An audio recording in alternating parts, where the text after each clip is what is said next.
Good morning students. अब हम 7 theme कर रहे हैं विजयनगर एम्पायर। उसके पहली वीडियो मैंने आपको 2 टॉपिक सब टॉपिक तक करवा दिए थे। अब हम स्टार्ट कर रहे हैं सब टॉपिक 3। आई होप कि आपको बड़ी अच्छी तरह समझ आ गया होगा। पहली वीडियो में दोनों टॉपिक और मैंने इंपॉर्टेंट क्वेश्चन भी साथ करवा दिए। Now Vijayanagar it's water sources, जल संपदा। अब जल संपदा that is very important question. आप देखो कि हर बार जो पेपर में किसी न किसी तरह लिखा हुआ आता है कि वहां पे जल संपदा क्यों तैयार की गई, क्या कारण थे कि वहां जल संपदा को जल वाटर रिसोर्सेज को बड़ी अच्छी तरह मेंटेन किया गया। तो ये क्वेश्चन बहुत इंपॉर्टेंट है। विजयनगर की सबसे जो इम्पोर्टेंट फीचर है उसकी भौगोलिक स्थिति, बल्कि जो उसकी भौगोलिक स्थिति है उस बहुत बड़ी इंपॉर्टेंट है। उसमें क्या इंपॉर्टेंट है? Vijayanagar is a natural basin formed by the river Tungabhadra which flows north the eastern direction. Vijayanagar के पास से तुंगभद्रा नदी द्वारा एक निर्मित प्राकृतिक कुंड बनाया गया है। प्राकृतिक कुंड है, तुंगभद्रा रिवर के द्वारा बनाया गया एक नेचुरल कुंड बनाया हुआ है वहां पे, जो कि बहुत ही इम्पोर्टेंट, बहुत ही महत्वपूर्ण है विजयनगर के लिए। A number of streams flow down to the river from the Granite Hills. Vijayanagar के आसपास नॉर्थ की तरफ ग्रेनाइट की हिल्स हैं, जहां से बहुत सारी नदियां बह के इस रिवर में आती हैं, तुंगभद्रा रिवर में आती हैं। Seem to form a girdle around the city. Granite जो पहाड़ियां ऐसा था जैसे उन्होंने कर्दरी बनाई होती है। विजयनगर के चारों तरफ वो पहाड़ियां बनी हुई है और उन पहाड़ियों में से पानी आके किसमें गिरता है? इस तुंगभद्रा रिवर की जो बनाया गया बेसिन फॉर्म है उसमें आके वो पानी इसमें गिरता है। जल धाराएं आकर इस नदी में मिलती हैं। ये बहुत इंपॉर्टेंट है पानी उसके लिए, तुंगभद्रा नदी का। A number of streams flow into, ठीक है। Embankments were built along the streams to create reservoirs. जो स्ट्रीम्स, जो पहाड़ियों में से स्ट्रीम जाते हैं, नदियां आती हैं, उनके ऊपर बांध बनाए गए हैं। इसलिए बांध बनाए गए हैं कि उनसे जो हौज है, रिजर्वियर्स तैयार कराए जाए। रिजर्वियर्स क्या होते हैं? जहां पे बहुत सारा पानी इकट्ठा किया जाता है। वेरिंग साइज, अलग अलग साइज के वहां पे हॉज बनाए गए हैं। To store rain water, conduct it into the city. इसको शहर में यूज करने के लिए इसमें बहुत सारे कई आकार के हॉज बनाए गए हैं। द मोस्ट इम्पॉर्टेंट रिजर्वियर है, जो जहां का जो हॉज है, जो नदियों के पानी को संभालने के लिए बनाया गया, वो कौन सी टैंक है? Was built in the early years of the 15th century. जो 15वीं शताब्दी के शुरू में बनाया गया, 15वीं शताब्दी के शुरू में जो बनाया गया, उसका नाम क्या है? कमलापुरम टैंक। इस टैंक का नाम क्या है? कमलपुरम जलाशय इसको कहा जाता है, टैंक कहा जाता है, जिसमें पानी इकट्ठा किया जाता है। इसको रिजर्वियर बोलते हैं। Water from this tank was not only use for irrigation. इस टैंक से जो पानी है सिर्फ सिंचाई के लिए प्रयोग नहीं किया जाता, परंतु इसमें से छोटे छोटे चैनल्स बना के, छोटे छोटे इसमें से पानी को लेके नहरें बना के, चैनल्स में छोटे छोटे नहरें बना के रॉयल सेंटर तक भी पानी जहाँ पे जाता है। रॉयल सेंटर में जाके हम पढ़ेंगे राजकीय केंद्र, जहाँ पे राजा की जो बिल्डिंग्स थी, राजा के लिए जो इम्पोर्टेंट बिल्डिंग थी, वो रॉयल सेंटर में होती हैं। तो वहां भी पानी पहुंचा जाता है। कमलापुरम टैंक का पानी सिंचाई के लिए और रॉयल सेंटर की जरूरतों को पूरा करने के लिए भेजा जाता था। One of the most prominent water works to be seen among the ruins is the Hiriya canal. जो इसमें सबसे महत्वपूर्ण हरिया कनाल है, एक नहर है जो अवशेषों में मिली है हमें, वहां के विजयनगर के अवशेषों में जो नहर मिली है उसका नाम क्या है? Hiriya canal. This canal drew water from a dam across the Tungabhadra. ये पानी इसमें कहां से आता था? तुंगभद्रा नदी के ऊपर एक डैम बनाया गया, उसमें से जो पानी है वो हिरिया कनाल में आता था। And irrigated the cultivated valley and separated the sacred centre from the urban core. और यही जो वाटर है, जो तुंगभद्रा नदी से हिरिया कनाल में पानी आता था, ये सिंचाई के लिए यूज किया जाता था। साथ साथ ये सैक्रेड सेंटर में जो पवित्र स्थान थे, धार्मिक केंद्र थे, जहाँ पे मंदिर बने हुए थे बहुत सारे। रॉयल सेंटर में जहाँ पे शासकीय बिल्डिंग्स थी, इमारतें थी शासन के लिए, और सैक्रेड सेंटर में जहाँ पे धार्मिक केंद्र थे, वहां पे पानी इससे ले जाया जाता था। हिरिया कनाल से पानी सैक्रेड सेंटर में ले जाता था। This was built by kings of the Sangama dynasty. आपको पता है कि सबसे पहली डायनेस्टी कौन सी थी जिसने इसका सबसे पहली डायनेस्टी थी जो वो संगम डायनेस्टी थी। तो उसके द्वारा जो कौन सी नहर बनाई गई थी, हीरिया कनाल। हीरिया कनाल का पानी इरिगेशन के लिए यूज किया जाता था और साथ साथ वो सेक्रेड सेंटर को पानी देने के लिए भी यूज किया जाता था। और एक इसमें कमलापुरम टैंक का जो इम्पोर्टेंट, दोनों की बात बता रही हूँ मैं, Kamalapuram tank and Hiriya canal both are important. Kamalapuram tank the water was taken to the royal centre and for irrigation, and Hiriya canal का for the sacred centre and irrigation for the valley. और this was built by the Sangam dynasty के राजाओं के द्वारा इसको बनाया गया था। अब नेक्स्ट इंपॉर्टेंट इसका क्वेश्चन है फोर्टिफिकेशन एंड रोड्स। विजयनगर की किलेबंदियां और सड़कें। जो किलेबंदी मीन्स किला बना के रखना, किले कैसे बने हुए थे उसके बारे में अब्दुल रजाक कहते हैं, Abdul Razzaq an ambassador sent by the rulers of Persia to Calicut Kozhikode in the 15th century. 15th century में कालीकट के स्थान पर western part of the India, western part of the peninsular India, वहां पे एक एम्बेसडर आए थे जो राजा के द्वारा, पर्शिया राजा के द्वारा भेजे गए थे। उनका नाम था Abdul Razzaq. Was greatly impressed by the fortification. वो किलेबंदी से बहुत ज्यादा प्रभावित हुए। उन्होंने किलेबंदी के ऊपर बहुत ज्यादा प्रभावित हुए। उन्होंने उसके बारे में क्या लिखा, उन्होंने लिखा ही मेंशन्ड 7 लाइन्स ऑफ फोर्स। उन्होंने कहा कि किले की 7 लाइन्स थी। जैसे अंदर की तरफ क्या था, रॉयल सेंटर, उसके बाद किले की ऐसे 7 लाइन्स बनाई हुई थी। काउंट करेंगे तो 7 लाइन, जैसे किला ऐसी 7 लाइन्स में बना हुआ था किले। मतलब कि सारी जो विजयनगर वो थे साम्राज्य था उसको सारा किलेबंदी में लिया गया था। कोई पार्ट भी है जो वो किलेबंदी से बाहर नहीं छोड़ा गया था। दिस इंसर्कल्ड नॉट ओनली सिटी, ये सिर्फ शहर को ही नहीं इंसर्कल करता था, but it's agriculture land and forest. जो बाहर की तरफ एग्रीकल्चर लैंड या फॉरेस्ट थे, जैसे जहां पे फॉरेस्ट है, जहां पे एग्रीकल्चर लैंड है, इन सबको कवर किया हुआ था फोर्टिफिकेशन में। दिस इज वेरी इंपॉर्टेंट और इससे अब्दुल रजाक बहुत प्रभावित हुए। The utter most wall linked the hill surrounded the city. जो आउटर मोस्ट वॉल थी, 7th वॉल सी, जो क्या है वो पहाड़ियों को लिंक करती थी city. The massive machinery constructor was slightly tempered. इसमें क्या किया गया था कि इसको किलेबंदी को किया गया था किसके द्वारा, राजगिरी संरचना के द्वारा। राजगिरी मीन्स मिस्त्रियों के द्वारा बनाई गई थी, ये लाइनें ऐसी थी। नो मोटर और the cementing agent was use. इसमें कोई सीमेंट जहाँ मोटर जहाँ ऐसी कोई चीज नहीं यूज की गई थी। सीमेंट जहाँ कोई और वस्तु को जोड़ने के लिए नहीं लगाया गया था, परंतु इसमें क्या था, सिर्फ पत्थरों को ऐसे जोड़ा गया था। The stone blocks wedge shaped which held them in place. मतलब कि ऐसे पत्थर थे जो एक दूसरे को बीच में फिट कर देते थे। ऐसे पत्थरों को लगा लगा के ये दीवार को बनाया गया था। And inner portion of the wall was earth packed with rubble. और जो अंदर वाला भाग था उसमें क्या था, मिट्टी से उसको भरा हुआ था। रबल मीन्स मलबे के मिश्रण से बना हुआ था अंदर वाला भाग। स्क्वायर और रेक्टेंगुलर वेस्टर्न्स इन प्रोजेक्टेड आउटवर्ड। और बाहर की तरफ इसमें क्या थे, रेक्टेंगुलर स्क्वायर काल के बुर्ज लगे हुए थे, बुर्ज बने हुए थे उसके ऊपर। The most significance about the fortification is that it enclosed agriculture land. इसकी सबसे इंपॉर्टेंट बात की क्या थी कि इसमें एग्रीकल्चर लैंड को भी फोर्टिफिकेशन के अंदर लिया गया था। दैट इज वेरी इंपॉर्टेंट कि कोई किला होता है तो किले में सिर्फ शहर के लोगों को, या शहर को ही किया, जैसे अब किले देखते हैं, अब जहाँ पे नॉर्थ में किले देखते हैं अभी भी हम, तो उसमें क्या होता है, एक जहाँ पे शासक लोग रहते हैं, जहाँ पे राजा रहता है, उस एरिया को उसमें किया जाता है। जैसे राजस्थान में किले देखे हमने, पर कहीं कोई किला हमने ऐसा नहीं देखा जिसमें एग्रीकल्चर को भी बीच में ट्रैक में लिया गया हो। पर ये विजयनगर की किलेबंदी की विशेषता थी कि उसमें क्या एग्रीकल्चर ट्रैक्स को भी बीच में किलेबंदी की घेरी में लिया हुआ था। Abdul Razak noted that between first, second and third walls there are cultivated fields, gardens and houses. First, second and third इसमें क्या थे, फील्ड, गार्डन एंड हाउसेज थे इस सारे में।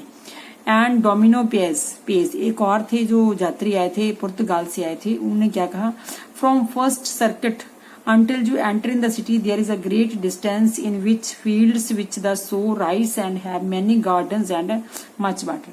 वो कहते हैं जब हम एंटर करते हैं, किले के अंदर एंटर करते हैं तो काफी दूर तक जाके हमें क्या दिखाई देते हैं, गार्डन, हाउसेज और जो वो है घर है जब पानी है वो दूर दिखाई देता है। मतलब कि बहुत सारा एरिया जो बीच में कवर किया हुआ है। तो सबसे इंपॉर्टेंट बात क्या है इसकी, एग्रीकल्चर ट्रैक्ट्स को इन्होंने बीच में रखा हुआ था घेरेबंदी में। और इसकी क्या विशेषताएं हैं, the statement corroborated by the modern archaeologist.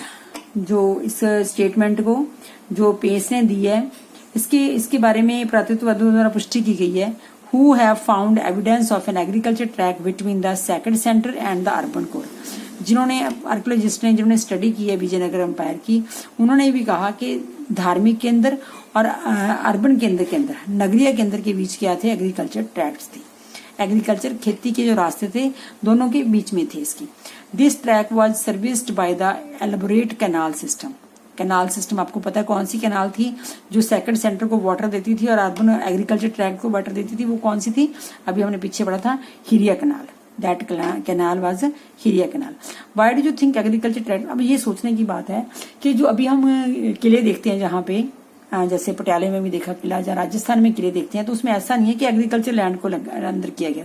तो ऐसी कौन सी बात थी जिस कारण उन्होंने एग्रीकल्चर लैंड को भी अंदर किया? इसकी क्या विशेषता थी, क्यों इसको अंदर रखा गया, इसका कारण क्या था? ये क्वेश्चन आपको मोस्टली आ जाता है कि what is the importance of agriculture tracts और incorporated with the fortified area. किले में क्यों रखे गए थे?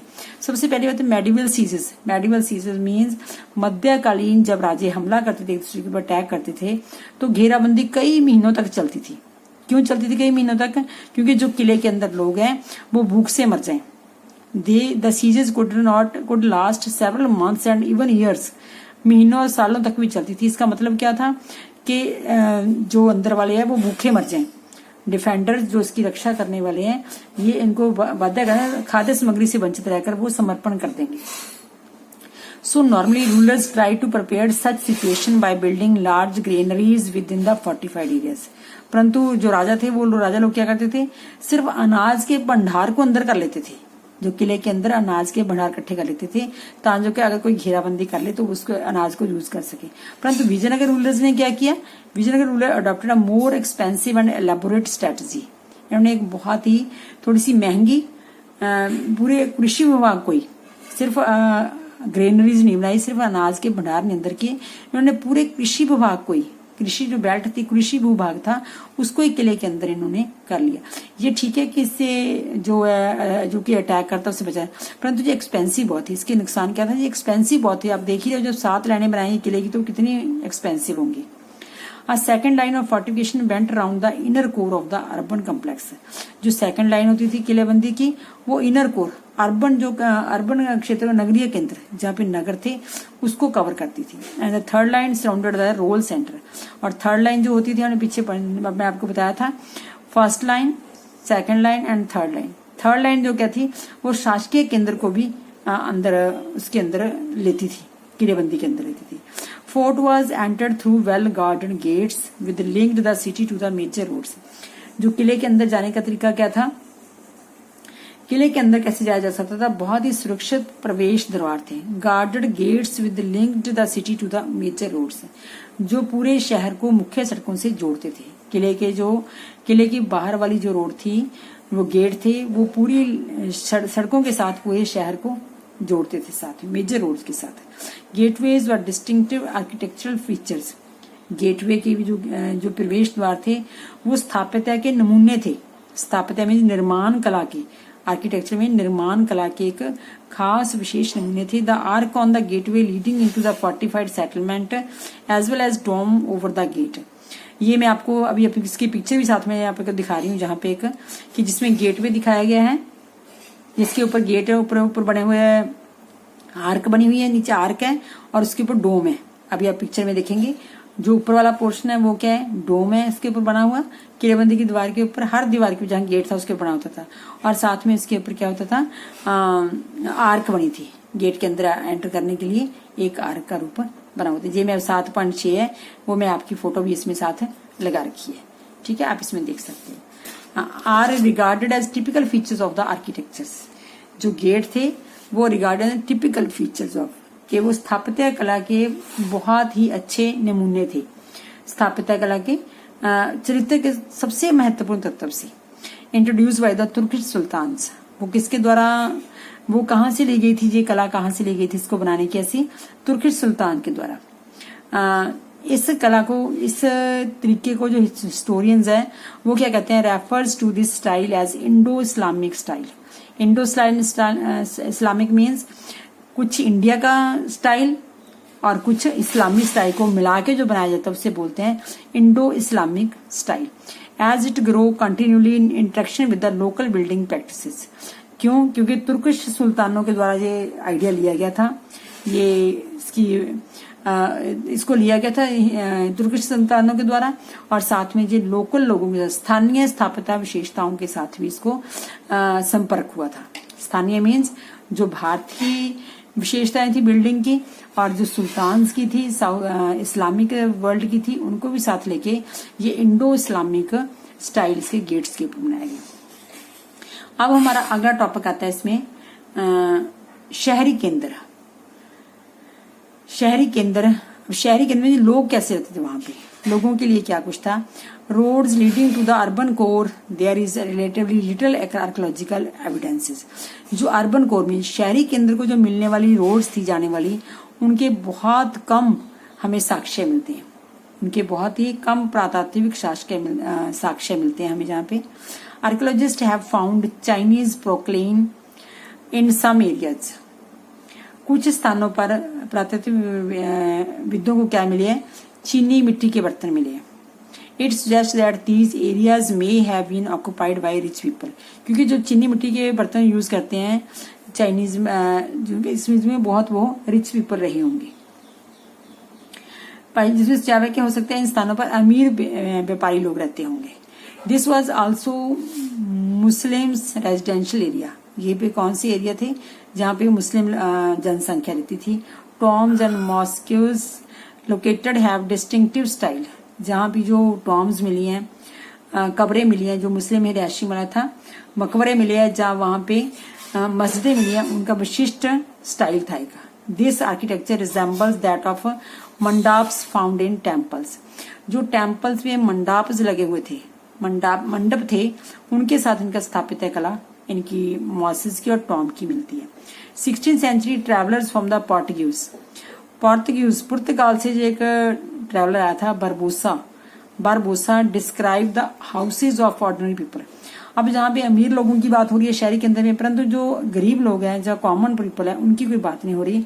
तो इसमें इसके बारे में बारबोसा ने लिखा है, जो पोर्टुगीज ट्रैवलर थे। Ordinary people which have not survived, जिनकी जो है हाउसेज है वो बचे नहीं है, क्योंकि जो आम लोगों के घर थे वो इतने स्ट्रांग नहीं थे, तो इसलिए वो बचे नहीं है। The other house people are thatched. वो कहता है जो लोगों के घर थे वो कैसे थे? आवाज छप्पर के थे। छप्पर आप देखते हो कि कच्ची मिट्टी के ऊपर छप्पर डाल के जो बनाए जाते हैं, but known the less well built, परंतु वो अच्छी प्रकार से बने हुए थे। है तो छप्पर के बने हुए थे, पर वो अच्छी तरह बने हुए थे, फिर भी सुदृढ़ थे। और व्यवसाय के arrange according to occupations in long streets with many open places. और उनको ऑक्यूपेशन के हिसाब से अरेंज किया गया था। कहने का मतलब, मान लो अगर सुनार है तो सारा सुनार का मोहल्ला है, पूरी जो स्ट्रीट है वो सुनार की है। अगर वो किसी लोहार का है तो वो लोहार की है। जहाँ कोई शिल्पकार है तो पूरी की पूरी जो है वो गली वो किसकी है? शिल्पकारों की है। तो बरबोसा ने ये देखा, इसमें बरबोसा के बारे में पढ़ा हमने, और अब्दुल रज़ाक के बारे में पढ़ा हमने। फील्ड सर्वेज इंडिकेट, जो फील्ड सर्वे किया गया, जो सर्वेक्षण किए गए, उनसे पता चलता है the entire area was dotted with the numerous shrines and small temples. कि सारे एरिया में छोटे छोटे धार्मिक स्थान होते थे, जब मंदिर भी होते थे वहां पे। Pointed to prevalence of the various cults, कई संप्रदाय की, इसके ये शो करते हैं इतने मंदिर और श्राइन्स, तो कि वहां पे कई संप्रदाय के लोग रहते थे। The surveys also indicate that wells, rain water tanks as well as temple tanks may have served the source of water to ordinary town dwellers. जो आम साधारण लोग थे उनको पानी की जरूरत को पूरा करने के लिए पानी कहाँ से मिलता था? रेन वाटर टैंक से, या फिर टेम्पल के टैंक से उनको पानी दिया जाता था। अगर आपको एक बार याद हो तो कर्नाटका में मैंने आपको बताया था, पहले लेसन में पढ़े थे सूफी संतों वाले में, कर्नाटका में कौन से कल्ट का, कौन सा संप्रदाय स्टार्ट किया गया था? आप बता सकते हैं मेरे किसको क्वेश्चन? आपने मुझे जहाँ पे आप मेरे को कमेंट्स करते हैं, कमेंट्स बॉक्स में आपने मेरे को बताना है कि कर्नाटका में कौन सा संप्रदाय किसने स्टार्ट किया था। शायद आपको याद हो, पिछले लेसन में हमने किया था। आई होप कि you must have learn that question. Okay, ये क्वेश्चन आपके लिए है कि कौन सा कल्ट, कौन सा संप्रदाय कर्नाटका में शुरू किसके द्वारा किया गया था। ये बहुत इंपॉर्टेंट क्वेश्चन है, कितना आप याद करते हो ये हम देखेंगे इसमें। नाउ ये तो हो गया उसकी हमने किया फोर्टिफिकेशन एंड अर्बन कोर। अब now other features of Vijayanagar city और एम्पायर, और कौन से इंपॉर्टेंट फीचर्स थे, कौन सी विशेषताएं हैं विजयनगर शहर की। अब मैंने इसको आपको एक टेबल से समझाने की कोशिश की, याद करना आसान हो जाएगा। पहले रॉयल सेंटर था जिसके बारे में पहले पढ़ा था। रॉयल सेंटर को कहां से पानी मिलता था, कौन से टैंक से, कमलापुरम टैंक से। सेकंड सेंटर को कहां से मिलता था वाटर, हिरिया कैनाल से। मैं बार बार आपको रिपीट करा रही हूँ कि आपको याद हो जाए, जस्ट पेपर की तैयारी के लिए आपको ये ना कि लेसन पढ़ाया जा रहा है, आपको एग्जाम की तैयारी के लिए मैंने ये वीडियो बनाई है। रॉयल सेंटर के कितने भाग थे, उसमें महानवमी डिब्बा था एक, और अदर बिल्डिंग्स लोटस है, लोटस टेम्पल नहीं सॉरी लोटस महल है ये, Lotus Mahal and Hazara Rama temple, Lotus Mahal and Hazara Rama temple. और सेकंड सेंटर में कौन कौन से धार्मिक स्थान थे, Virupaksha temple and Vitthala temple, जो ये इंपॉर्टेंट थे, ये विठल टेम्पल। ये मैंने आपको इंपॉर्टेंट बता दी जो आगे आने वाले हैं। अब हम सबसे पहले करेंगे रॉयल सेंटर। रॉयल सेंटर में क्या कुछ था, कौन कौन सी बिल्डिंग थी, रॉयल सेंटर में क्या क्या होता था, ये हम इसमें करेंगे। रॉयल सेंटर राजकीय केंद्र। The royal centre was located in the south western part of the settlement. Vijayanagar राज्य के साउथ वेस्टर्न पार्ट में कौन सा था, रॉयल सेंटर था उस शहर के अंदर। Although it is designated as royal centre, इसको चाहे रॉयल सेंटर कहते हैं, इसको राजकीय केंद्र कहता है, परंतु इट इंक्लूडेड ओवर 60 टेम्पल्स। इसके अंदर भी रॉयल सेंटर के अंदर भी 60 टेम्पल थे। सेकंड टेम्पल तो अलग है ही जिसमें जो दोनों टेम्पल थे, पर रॉयल सेंटर के अंदर भी 60 टेम्पल्स थे। Clearly the patronage of temples and cities were important for the rulers. इससे हमें क्या पता चलता है कि देवी देवताओं से शासकों के लिए महत्वपूर्ण थी मंदिर, और जो वहां पे जो धार्मिक संप्रदाय थे वो महाराजों के लिए वहां पे कितने इंपॉर्टेंट थे। They were trying to establish legitimate their authority through association with the divinities housed in the shrines. जो मंदिर में देवी देवताओं के साथ संबंध स्थापित करके वो अपनी पावर को, वो अपनी सत्ता को स्थापित करना और वैधता प्रदान करना चाहते थे। ठीक है, एस्टेब्लिश एंड लेजिटिमेट मीन्स वैधत करना, वैधता कानूनी दिखाना कि हमारी जो सत्ता है वो सही है, भगवान के द्वारा हमें मिली हुई है। About 30 building complexes have been identified as palaces. इसी रॉयल केंद्र में 30 ऐसी बिल्डिंग दिखाई दी हैं जो कि महल थी। These large structures do not seem to have been associated with the ritual functions. इसमें ऐसा लगता है कि ये बिल्डिंग जो थी वो रहने के लिए थी, ना कि वहां पे कोई अनुष्ठान वगैरह कोई ऐसे फंक्शन नहीं होते थे। ये सारी की सारी 30 जो पैलेस थे वो रहने के लिए लग रहा था कि वो वहां पे लोगों के रहने के लिए। हाँ जी, नेक्स्ट है One difference between these structures and temples is that the latter was constructed entirely of the masonry. इसमें इन स्ट्रक्चर्स में जो 30 पैलेसेस थे, 30 पैलेसेस जो देखे गए हैं, और इनमें और मंदिरों में क्या फर्क था। Structures and temples later were constructed entirely masonry. जो टेम्पल्स थे वो मिस्त्री जैसे राजगिरी ईंटों को लगा लगा के बनाए गए थे, पत्थरों को जोड़ जोड़ के।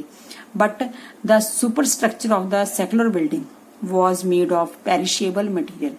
पर जो धर्मोत्तर भवनों की अधरचना, धर्मोत्तर मीन्स जो धर्म के साथ संबंध नहीं थे, उनको किससे बनाया गया था, अधरचना विकारी वस्तुओं से बनाई गई थी। पेरिशेबल जिनको जो मतलब के नष्ट हो सकती हैं ऐसी चीजों से बनाई गई थी। धार्मिक मंदिर थे वो मैशनरी राजगिरी से बनाए गए थे मंदिर पूरी तरह से, पर जो भवन थे वो क्या थे, पेरिशेबल मटेरियल से बनाए गए थे जो कि खत्म हो सकता है, जिसको नष्ट किया जा सकता है। अब इसमें एक बिल्डिंग मैंने आपको बताई थी महानवमी डिब्बा। महानवमी डिब्बा एक बिल्डिंग थी, वहां पे एक पैलेस था। The Kings palace is the largest of the enclosures but has not yielded definitive evidence of being a royal residence. Kings palace था वो सबसे बड़ा था, परंतु हमें ये कोई ऐसे साक्ष्य नहीं मिले कि वो रॉयल रेजिडेंस था, कि वो राजा का महल था। It has 2 of its most impressive platform. Kings palace में 2 प्लेटफॉर्म थे बड़े बड़े, एक ऑडियंस हॉल था और एक महानवमी डिब्बा। द एंटायर, ये मैंने आपको दिखाया 7.12 में जो है महानवमी डिब्बा, उसकी मैं आपको ये यहाँ पे दिखा रही हूँ।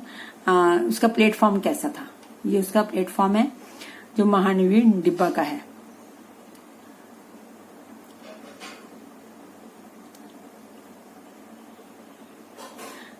और साथ में ये ऑडियंस हॉल की भी। The audience hall is a high platform with slots for wooden pillars eight close and regular intervals. Audience hall में क्या था, बड़ा प्लेटफॉर्म था जिसके ऊपर वुडन पिलर्स लगे हुए थे और रेगुलर इंटरवल्स भी बता के। It had a staircase going up to the second floor which rested on the pillars, जो खंभों के ऊपर थी, पिलर्स के ऊपर थी, एक इसके ऊपर दूसरी मंजिल पर स्तंभों पर टिकी हुई थी। It is not clear but the hall was use for, ये अभी क्लियर नहीं हो पाया कि ये हॉल किस लिए यूज किया जाता था। नेक्स्ट है महानवी डिब्बा, एक और बिल्डिंग थी रॉयल किंग्स पैलेस के अंदर, महानवी डिब्बा इज अ मैसिव प्लेटफॉर्म, ये भी एक बहुत बड़ा प्लेटफॉर्म था। Rising from a base of the platform about 11,000 square feet, ये मतलब के नीचे से बेस से 11,000 स्क्वायर फीट था, वो था ऊपर था। It to a height of the 40 feet there is evidence it was supported a wooden structure, इसके भी एविडेंस मिलते हैं कि वहां पे इसमें लकड़ी की संरचना बनी हुई थी। ठीक है, मैं इसको आपको चित्र में दिखा रही हूँ, 7.12 एंड 7.11 दोनों मेरे पास है। Ritual associated with the structure probably, Mahanavami Dibba के साथ जो अनुष्ठान होते थे, जो संबंध थे, को इंसाइडेड विद द महानवी डिब्बा the great 9th day of the 10-day Hindu festival during. इसमें क्या था, जो महानवी डिब्बा के साथ अनुष्ठान जुड़े थे सितंबर महीने से लेकर, सितंबर महीने अक्टूबर के शरद मास में मनाए जाने वाले 10 दिन की पूजा, दुर्गा पूजा जो हम मनाते हैं, 10 दिन की दुर्गा पूजा मनाते हैं, एंड नवरात्रि है वो महानवी डिब्बों के नाम से। महानवी डिब्बा इसी जानता है कि महानवमी, महानवमी मीन्स दुर्गा पूजा का 9वां दिन, Maha Navratri. The Vijayanagara kings displayed their prestige, power and suzerainty on the occasion. इस अवसर पर जो विजयनगर के शासक थे वो अपने रुतबे को दिखाते थे, अपनी शक्ति को दिखाते थे और अधिराज्य का प्रदर्शन करते थे। सुजरेनिटी मीन्स अधिराज्य, कि उनका राज्य कितना बड़ा फैला हो, कितना बड़ा राज्य उनका। इस अवसर पर महानवमी, महानवमी मीन्स दुर्गा पूजा का 9वां दिन, और उसी प्लेस का नाम शायद इसलिए महानवमी पड़ा हुआ है, उस जगह का नाम भी इन्होंने महानवमी रखा है। Ceremonies performed on the occasion included worship of hymns. उस दिन क्या क्या होता था, जब 9 दिन की पूजा होती थी, उसमें इमेज मूर्ति की पूजा होती थी, और राज्य के अश्व की पूजा होती थी, घोड़े की पूजा होती थी, और बफेलो भैंसों का और दूसरे एनिमल्स का वो दिया जाता था, बलि सम्मिलित होती थी। डांसिंग, रेसलिंग वगैरह प्रोसेशन निकाले जाते थे हॉर्सेस के साथ और एलिफेंट्स के साथ, और कुश्ती स्पर्धा भी होती थी वहां पे, और डांसेस होते थे, और सैनिकों की शोभा यात्रा निकल जाती थी। As well as ritual presentation before the king by the chief nayakas. पीछे हमने पढ़ा था ना, नायकास स्पेशल पर्सनली जाते हैं राजा के पास, तो इसी दिन जाते थे महानवमी पे, जब 9वां दिन मनाया था दुर्गा पूजा का, उस दिन नायकास अपने गिफ्ट लेके राजा के सामने जाते थे। एंड सबॉर्डिनेट किंग्स, और जो राजा के अधीन राजा होते थे वो भी इस दिन जाके राजा को प्रेजेंटेशन देते थे। This ceremonies imbued symbolic meanings, इन सेरेमनीज का एक सिंबॉलिक मीनिंग भी था। इनका संकेतिक अर्थ था। संकेतिक अर्थ क्या था, on the last day of the festival the king inspected the armies. इस दिन जो लास्ट दिन होता था फेस्टिवल का, उस दिन क्योंकि 9 दिन का फेस्टिवल होता था, महानवमी 9 दिन का फेस्टिवल होता था, तो लास्ट डे पे राजा सेनाओं की इंस्पेक्शन करता था। एंड आर्मीज ऑफ द नायकास, जो नायका उसके लिए आर्मी लेके आते थे, उनकी इंस्पेक्शन भी होती थी। Nayakas brought rich gifts for the king as well as stipulated tribute. एक तो वो राजा के लिए वो लेके आते थे, गिफ्ट लेके आते थे बहुत बड़े बड़े, और जो उनको बताया जाता था कर जो उनका होता था भेंट, वो उसको राजा को देने के लिए लेके आते थे वो।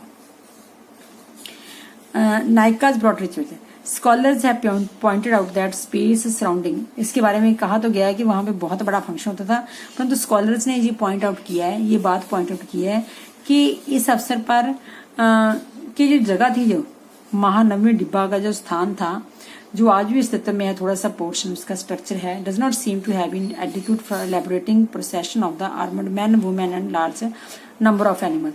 कि लगता नहीं कि ये जगह इतनी बड़ी होगी, क्योंकि वहां पे इतने बड़े जुलूस निकाले जाते होंगे आर्म्ड फोर्सेस के, क्योंकि like other structures of the royal centre it remains as an enigma. Enigma means ये पहेली रखती है कि इतना बड़ा फंक्शन क्या इसके आसपास हो सकता होगा, इतनी जगह नहीं है। तो ये स्कॉलर्स के अपने पॉइंट आउट किया है, स्कॉलर्स ने इसके बारे में। विद्वानों का मानना है कि संरचना के चारों ओर इतनी जगह नहीं थी जहां पे इतना बड़ा फंक्शन किया जा सकता हो।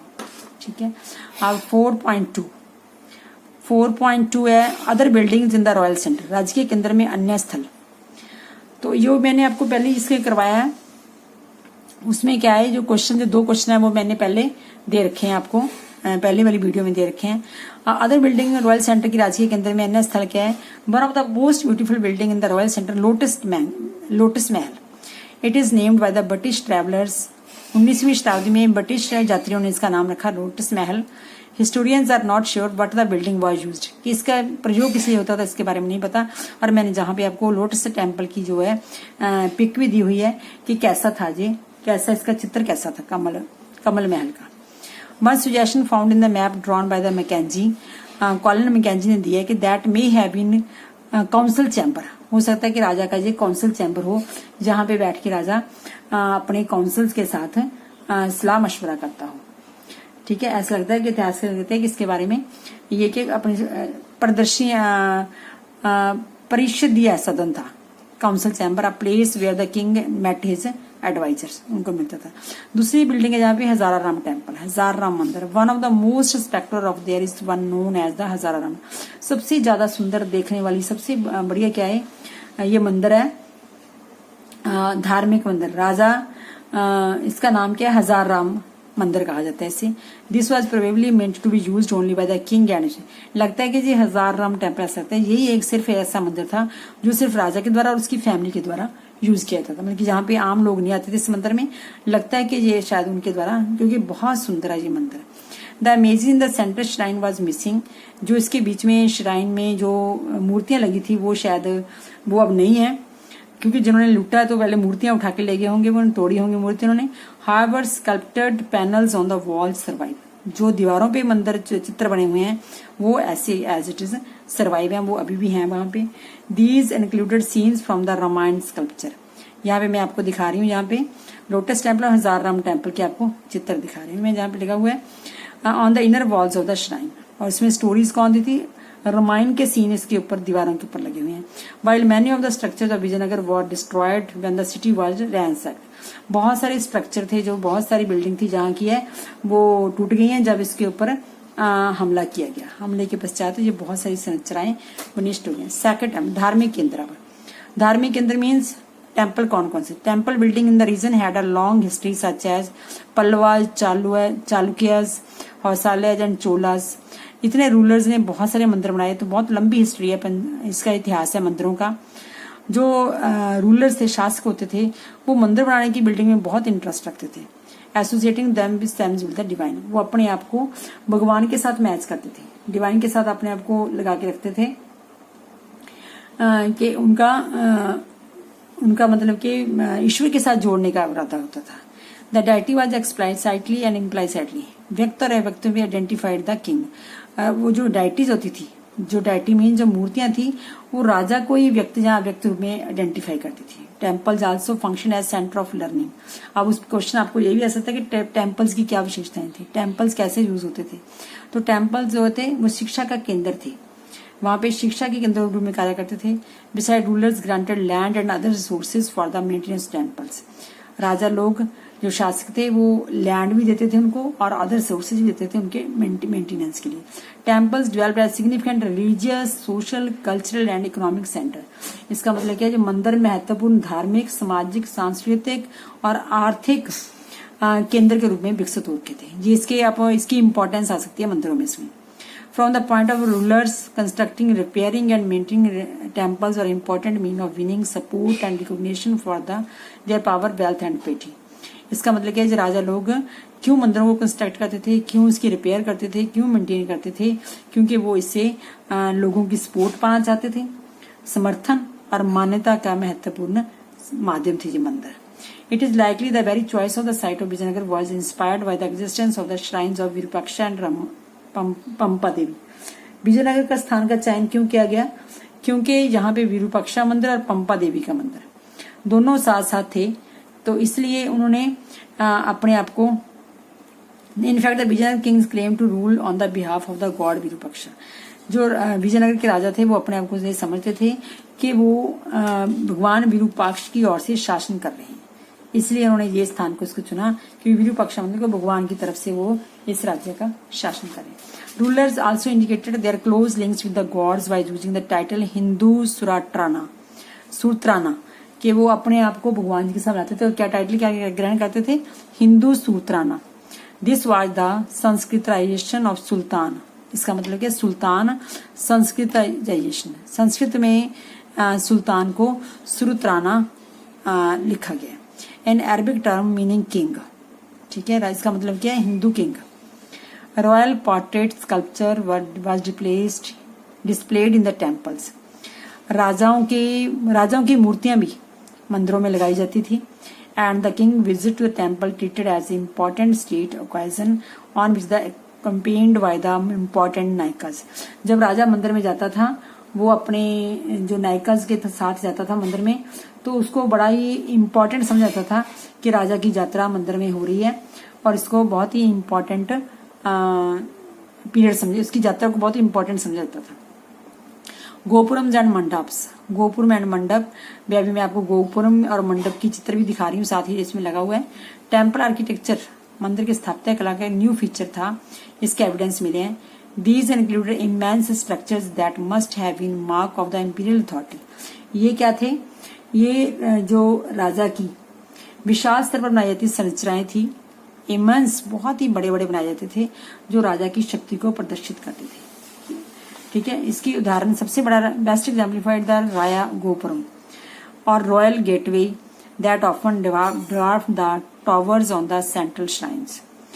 जो इतने बड़े बड़े बनाए जाते थे, इसके ऊपर शासकों की ताकत की याद लाते थे एक तो जी, और ये इतने अच्छे थे कि मंडप, जो अक्सर मंदिर के जो देव स्थल थे, जो रॉयल गेटवे थे, उनको वो छोटा कर देते थे, बल्कि इतने ऊंचे ऊंचे बनाते थे, जो मंदिर की जो अंदर मूर्तियां रखी वो तो बहुत छोटी जगह पे आ जाती थी।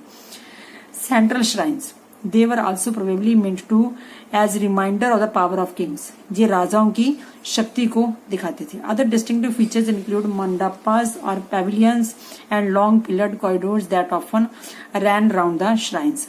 और क्या महत्वपूर्ण फीचर होते हैं, मंडपास एंड पैविलियन, पैविलियन कहते हैं आसपास चलने का रास्ता, और पिलर्स, ये सारे बहुत इंपॉर्टेंट थे। तो ये इसमें मंडपास में जो मंदिरों में जो राजा द्वारा बनाए जाते थे। अब ये हम यहीं पे कंप्लीट करते हैं इस वीडियो को। इसके क्वेश्चन जो मैं अगली वीडियो में, क्योंकि मैप मैंने साथ दिखाना है, इसलिए वो अगली वीडियो में आपको मैप के साथ दिखाऊंगी। Okay, thank you. If you understand then like and subscribe my students, you are very good students, you are completing your work.